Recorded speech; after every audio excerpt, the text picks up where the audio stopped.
네, 안녕하세요. 이다클리닉 허선영 원장입니다. 오늘도 여러분들께서 궁금해하시는 부분들을 설명드리려고 이렇게 카메라 앞에 섰습니다. 오늘 이제 설명드리려고 하는 내용은 가슴 성형 수술 방법들에 대한 것입니다. 그래서 우리 이다클리닉에서는 한 10년 이상 전부터 가슴 보형물 수술에는 가슴 성형 수술도 많이 진행을 하고 있고요. 어떻게 보면 가슴 보형물 수술은 의사 1인당 수술하는 케이스로 봤을 때 결코 적지 않은 케이스를 쌓은 병원 가운데 하나입니다. 그래서 제가 보통 1년에 한 500분에서 한 1000분까지도 가슴 보형물 수술을 해드렸었고요. 그러다 보니까 이제 여러 가지 방향, 방법 또는 보형물에 대한 어떤 전반적인 안내를 좀 드리려고 이제 카메라 앞에 섰습니다. 첫 번째는 가슴 보형물 수술 가운데서 이제 먼저 보형물을 기준으로 한 2개 정도로 나눌 수 있겠죠. 첫 번째는 라운드 타입, 그러니까 이제 동그랗게 생긴 보형물, 또 하나는 물방울 모양이라고도 하는 아나토미컬 타입. 아나토미컬 타입이라는 게 무슨 뜻이냐면 해부학적 타입이다. 즉 우리 가슴의 유선 조직이 원래 약간은 물방울 모양으로 되어 있기 때문에 그래서 이제 아나토미컬 타입이라고 이렇게 2가지로 나눕니다. 그리고 또 재질에 따라서 스무드 타입이냐 텍스처드 타입이냐, 즉 부드럽고 이렇게 말캉말캉해서 미끌미끌해서 잘 이동할 수 있는 게 스무드 타입, 그 다음에 좀 표면이 거칠게 되어 있어서 약간 좀 이동성은 좀 적지만 표면적이 증가함으로써 인해서 생기는 게 있어요. 표면을 거칠게 마감을 함으로 인해서 표면적이 증가하고 그만큼 구형 구축의 확률을 좀 줄인다라는 그런 장점이 있습니다. 단점은 이런 라운드의 또는 스무드 타입의 이런 보형물들에 비해서는 조금 거칠기 때문에 이동성이 제한이 돼 있어서 조금 더 부자연스러울 수 있기는 합니다. 그리고 또 이제 재질에 따라서 또 2가지로 크게 나뉘어요. 가슴 보형물이 이제 우리 안에 들어있는 물질이 무엇이냐에 따라서인데, 겔 상태의 물질이 들어있는, 그래서 약간 찐득찐득하면서 원형으로 복원할 수 있는, 원형이라는 게 동그랗다는 게 아니라 원래 형태로 복원할 수 있는 힘을 갖고 있는 코이스브 겔을 쓰는 방식이 있고, 또 하나는 생리식염수를 넣은 방법, 이렇게 나눌 수가 있을 것 같아요. 근데 요즘은 이제 다 코이스브 겔로 하는 것 같지만은 그래도 여전히 또 생리식염수를 선호하는 경우도 많이 있어요.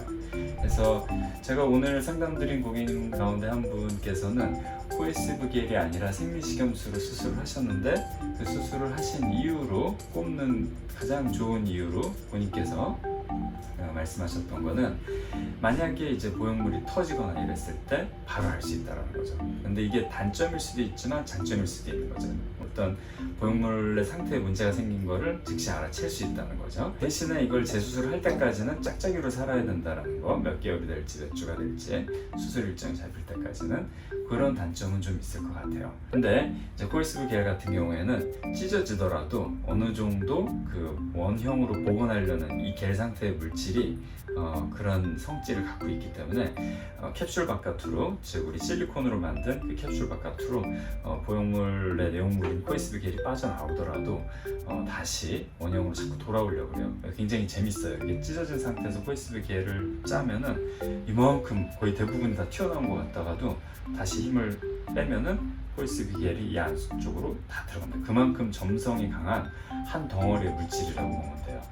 그리고 표면은 모두 다 실리콘으로 되어 있다고 생각하시면 돼요. 규소, 즉 우리 모래에서 오는 성분이고, 실리콘은 어떤 재질이 어떻게 됐던가, 이게 뭐 생리식염수든 또는 코이스브 겔이건 아나토미컬 타입이건 라운드 타입이건 또 어떤 보형물이 스무드 타입이건 또는 텍스처 타입이건 모두 다 재질은 실리콘입니다. 실리콘이 우리 몸에 가장 그래도 이물 반응이 적은 이물질 가운데 하나이기 때문에 그런 거죠. 성함은 말씀드리기 좀 그렇지만 이제 우리 압구정 쪽에서 하시는 원장님 중에 한 분께서는 이제 배꼽을 통해서, 내시경을 통해서 넣는 생리식염수 수술 방법을 선택하시는 분도 있어요. 그리고 이제 가슴 수술을 할 때 겨드랑이 절개, 밑선 절개 또는 유륜 절개 다 각각 장단점이 있는데요. 일단 겨드랑이 절개는 이 겨드랑이 쪽에 원래 주름이 있으니까 이 주름에 맞춰서 수술을 하게 되니까 크게 티가 안 난다라는 장점이 있습니다. 하지만은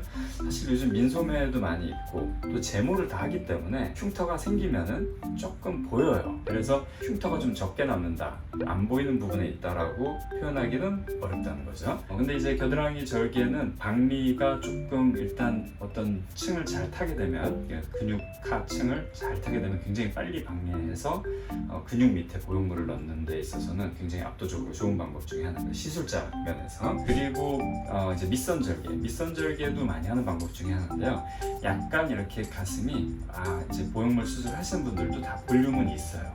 그래서 그 볼륨의 밑에 부분에 이제 잡히는 주름선이 있는데 이 주름선을 이용하는 방법입니다.